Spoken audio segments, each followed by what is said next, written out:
Sir बताइए, जो RSS का हेडक्वार्टर घेराव किया गया था, आपको क्या लगता है कि ये घेराव कामयाब हुआ है, सक्सेसफुली हुआ? देखो, उनको एक चेतावनी देना था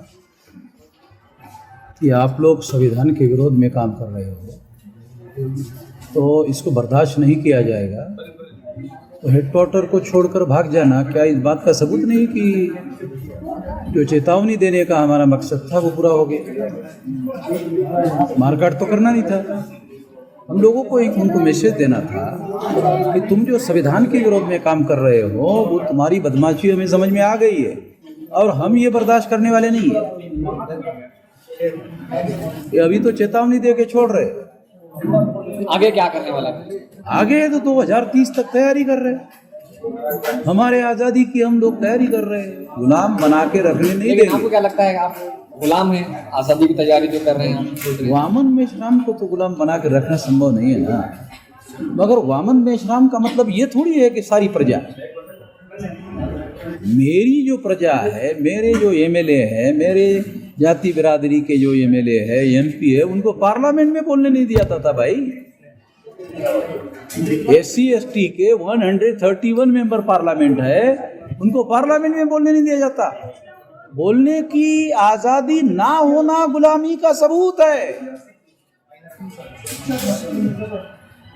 अरे आम आदमी की तो दूर की बात है, इलेक्टेड एमएलए और एमपी को बोलने नहीं दिया जाता।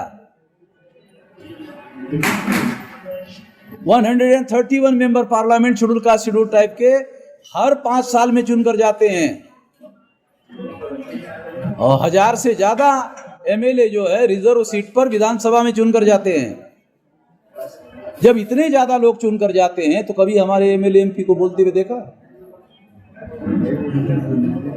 कभी अखबार में उसका कोई बयान छप के आया? नहीं सर, आप आरएसएस के इतना अगेंस्ट क्यों हैं? वजह क्या है? क्या वजूहात की बिना पर? अखबार वाले में वो लोग कहते हैं हम राष्ट्रवादी है, आरएसएस वाले राष्ट्रवादी है। जिनका डीएनए विदेशी है, अंग्रेज का भी डीएनए विदेशी था, तो इन्हीं ब्राह्मणों ने अंग्रेजों को कहा कि तुम विदेशी हो इसलिए तुमको देश पर राज करने का अधिकार नहीं है। तो डीएनए कहता है ब्राह्मण भी विदेशी है, तो उसी सिद्धांत के अनुसार जो ब्राह्मणों ने अंग्रेजों के लिए लागू किया था, उसी सिद्धांत के अनुसार अगर विदेशियों को भारत पर राज करने का अधिकार नहीं है, डीएनए कहता है ब्राह्मण विदेशी है, तो ब्राह्मण को भारत पर राज करने का अधिकार किस आधार पर? भाजपा किसने बनाई? आरएसएस ने। आरएसएस किसने बनाया? ब्राह्मणों ने। नरेंद्र मोदी तो आरएसएस का नॉमिनेटेड प्राइम मिनिस्टर है, तो राज तो वास्तविक आरएसएस का है। आरएसएस का मतलब ब्राह्मणों का है। क्यों मानेंगे हम? ये सिद्धांत की बात है। आरएसएस के जो ब्राह्मण हैं उनकी खेती, वामन मेश्राम की खेती लगी है क्या? मेरे ढोर डंगर उनके खेती में जाके चल रहे, उनके ढोर डंगर मेरे खेती में आके चल रहे। इसकी वजह से वामन मेश्राम का और मोहन भागवत का झगड़ा चल रहा है। ऐसा कोई झगड़ा है? मोहन भागवत के बाद भी खेती नहीं है, वामन मेश्राम के बाद भी कोई खेती नहीं है। तो ये झगड़ा निजी नहीं है, ये झगड़ा सिद्धांत का है कि अगर अंग्रेजों के लिए विदेशियों को भारत पर राज करने का अधिकार नहीं है, तो विदेशी ब्राह्मणों को भारत पर राज करने का अधिकार कैसे है? सिद्धांत की लड़ाई है, निजी झगड़ा थोड़ी है।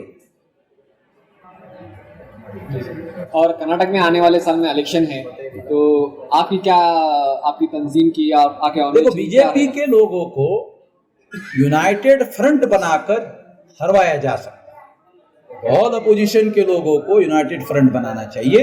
यूनाइटेड फ्रंट बनाने वाले लोगों को मेरी मदद चाहिए, तो मैं मदद देने के तैयार हूं।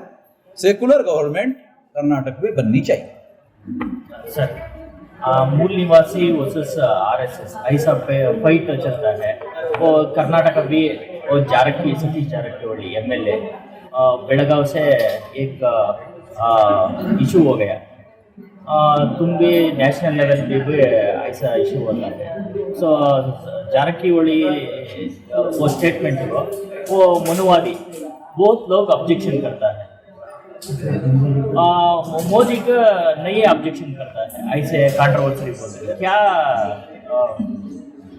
जारकिहोली जो है वो गलत जगह पर है। वो जिस घर में रह रहा है उस घर के लोग ही बोल रहे तुमसे हम सहमत नहीं। मनुवादी बाहर के लोग तो दूर है। डीके शिव कुमार ही बोल रहा है कि तुमसे सहमत नहीं, फिर भी वो कांग्रेस में बना हुआ है। उसको अगर थोड़ी इज्जत है यार की थोड़ी को, तो इस्तीफा दे, आ जाए मेरे साथ मिलकर लड़ते।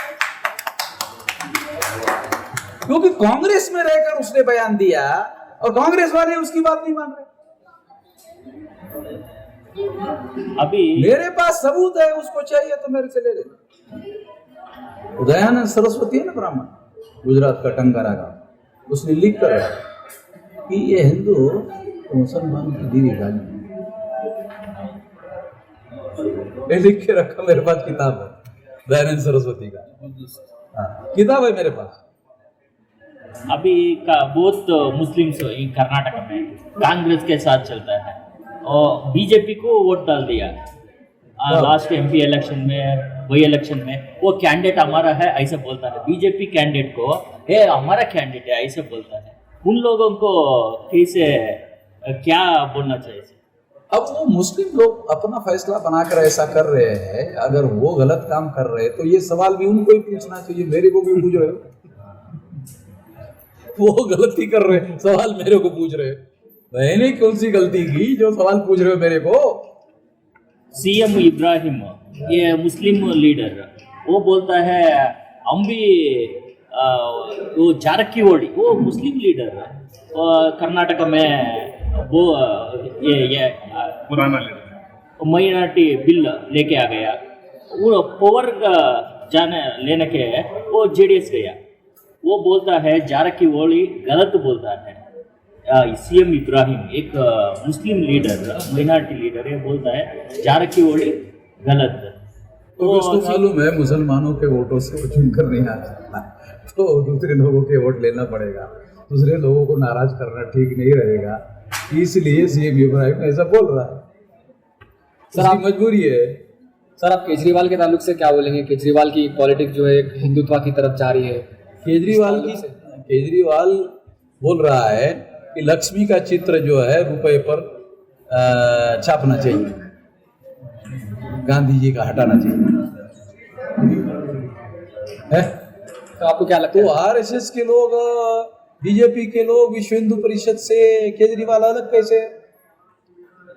वही थैले का चट्टा बट्टा है? उसका और उसका क्या अलग है? एक जैसी बोली बोल रहा है, अलग अलग है तो बोली लगती नहीं है। आपको अच्छा, वो क्या कहता है कि मैं भ्रष्टाचारी नहीं हूं, मैं ईमानदार हूं। केवल ईमानदार होने से थोड़ी देश चलेगा। आइडियोलॉजिकल पॉलिसी चाहिए, एक आइडियोलॉजी चाहिए, एक पॉलिसी चाहिए। जहां तक आइडियोलॉजी और पॉलिसी का सवाल है, बीजेपी से उसकी आइडियोलॉजी अलग कैसे? हमें तो नहीं लगता उसकी आइडियोलॉजी बीजेपी आरएसएस से अलग है। बल्कि बहुत सारे बीजेपी आरएसएस के लोग कहते हैं केजरीवाल अच्छा आदमी है। हमें समझ नहीं आता साला आरएसएस के लोग उसकी प्रशंसा कर रहे हैं। अब आरएसएस के लोग केजरीवाल की प्रशंसा कर रहे हैं तो फिर तो कुछ तो मामला हो, कुछ गड़बड़ वाला मामला है। तो सोचने वाली बात है। आपको भी मैं आरएसएस वाला हूँ बोले तेरे साथ पहले तो था एंटी रिजर्वेशन आंदोलन दिल्ली में, यूथ फॉर इक्वेलिटी वाला आंदोलन केजरीवाल ने तो शुरू किया था, और रिजर्वेशन विरोधी आंदोलन था। पता है दिल्ली में यूथ फॉर इक्वेलिटी नाम का संगठन बनाकर केजरीवाल ने आंदोलन किया था, वो रिजर्वेशन विरोधी आंदोलन था। आप लोग पता नहीं, मैं तो दिल्ली में मेरा हेडक्वार्टर है। सर ये अम्बेडकरिस्ट, एनआईए, यूएपीए ऐसे एजेंसियाँ वो केस डालता है, कैसे? तो किस बात का केस डालता है? यूएपीए का केस डाल दिया बहुत लोग। नहीं, ये तो पार्लियामेंट का पास किया हुआ कानून है। पार्लियामेंट का पास किया हुआ कानून है, तो उस कानून को लागू करने का सरकार के पास अधिकार है। वो उसका मिसयूज करते हैं, एक अलग बात है। मगर कानून तो पार्लियामेंट ने पास किया। पास गलत कानून पार्लियामेंट के द्वारा पास होना नहीं चाहिए। मगर उनका कहना क्या है, जिन्होंने कानून बनाया, यूएपी ये कानून बीजेपी ने नहीं बनाया, कांग्रेस ने बनाया भैया। सर ये उनका क्या कहना है? उनका कहना है देश में आतंकवाद बढ़ रहा है, उसको रोकने के लिए कानून है। अब आतंकवाद के नाम पर किसी को भी ईमानदार को पकड़ लेते, ज्यादातर मुसलमान को पकड़ते, मुसलमानों के नौजवानों को पकड़ते हैं। वो मुसलमानों के नौजवान आतंकवादी आंदोलन में शामिल भी नहीं होते, फिर भी पकड़ते हैं। इनमें एक ऑफिस क्यों बेंगलुरु में बन गया सर? जबकि 18 केसेस आरएसएस के ऊपर है। एक केस आरएसएस के ऊपर देशद्रोह का है। 2003 से 2020 तक 18 तक जो भारत में बम ब्लास्ट हुए उसमें आरएसएस का आता है। हसन मुशर्रफ साहब का नाम सुना? वो आईजी महाराष्ट्र के। 3000 पेजेस का डॉक्यूमेंट्री एविडेंस है आरएसएस के विरुद्ध, 3000 पेज का। और आरएसएस पर देशद्रोह का एक मुकदमा भी चल रहा है।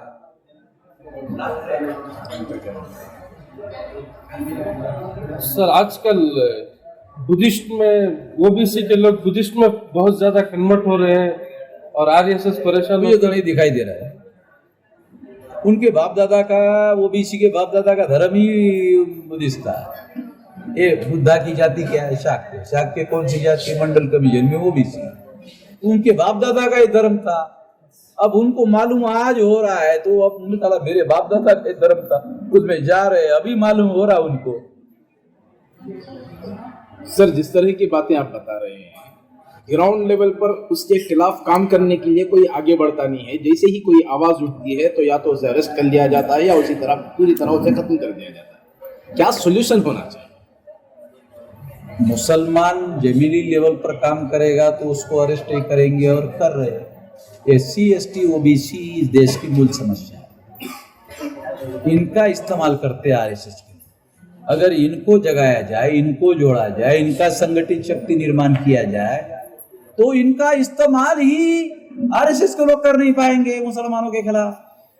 तो इनके जगने से मुसलमानों की समस्या का समाधान हो जाएगा। नहीं, आरएसएस इनका ही तो इस्तेमाल होता है। कोई ब्राह्मण मुसलमान के घर पर चढ़ के आता है? सुना आपने कभी? किसी ब्राह्मण ने मुसलमान के घर पर जाके पत्थर मारा, सुना कभी? किसी फसाद में ब्राह्मण मरा, सुना कभी? क्यों?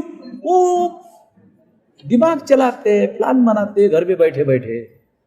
SC ST OBC को मुसलमानों के विरोध में भड़काते हैं। तो समस्या तो SC ST OBC की है, इनको जगाने की, इनको जोड़ने की जरूरत है। ये बददिमाग लोग हैं 2000 साल के।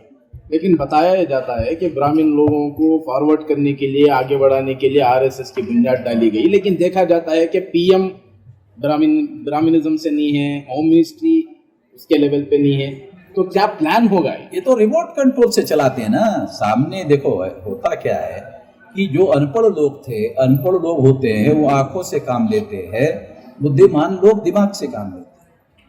तो हिंदुस्तान की तो गद्दी जो पर अनपढ़ बैठने लोगों के पास दिमाग नहीं होता है, आंखें होती है।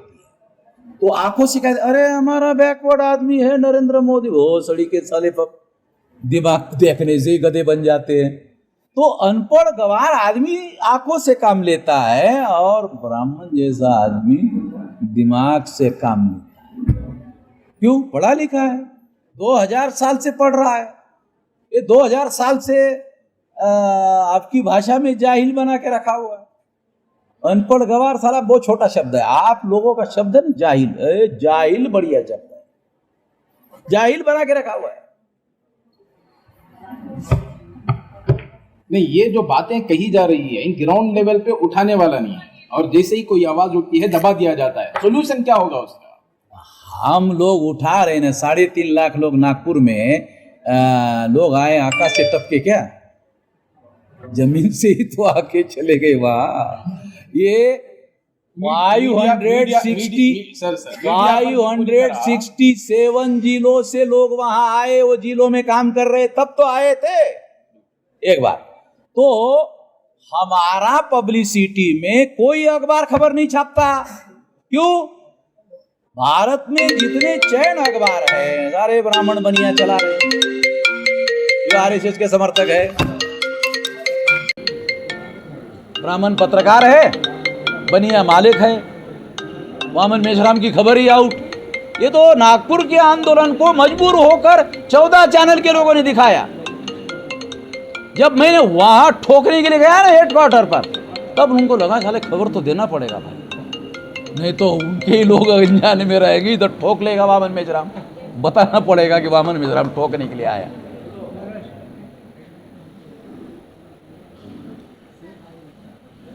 सर आपको धमकाया जाता है, आपके कार्यकर्ताओं को धमकाया जाता है और कई मरतबा सुनने आता है कि बामसेफ को बैन कर दिया जाएगा। क्या आपको लगता है कि ऑर्गेनाइजेशन बैन होगी?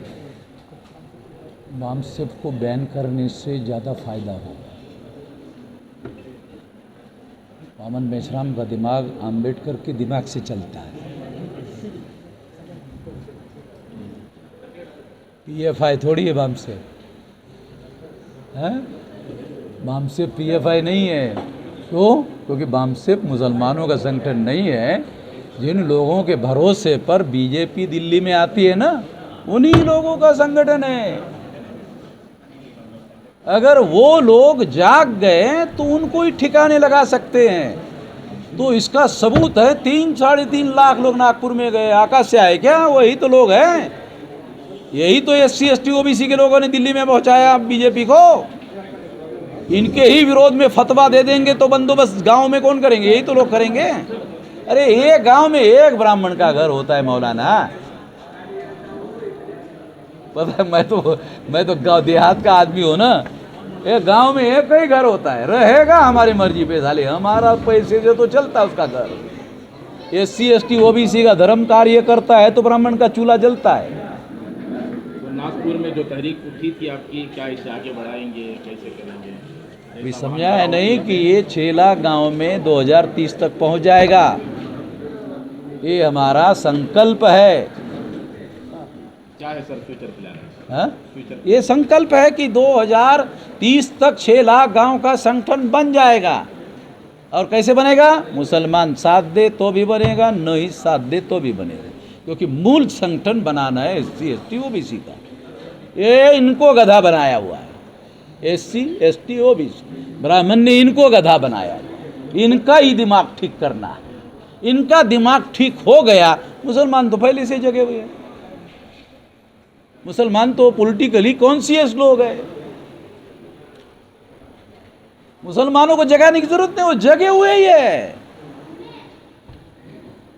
समस्या SC ST OBC के जाहिल होने की है, इनको जगाने का मामला है।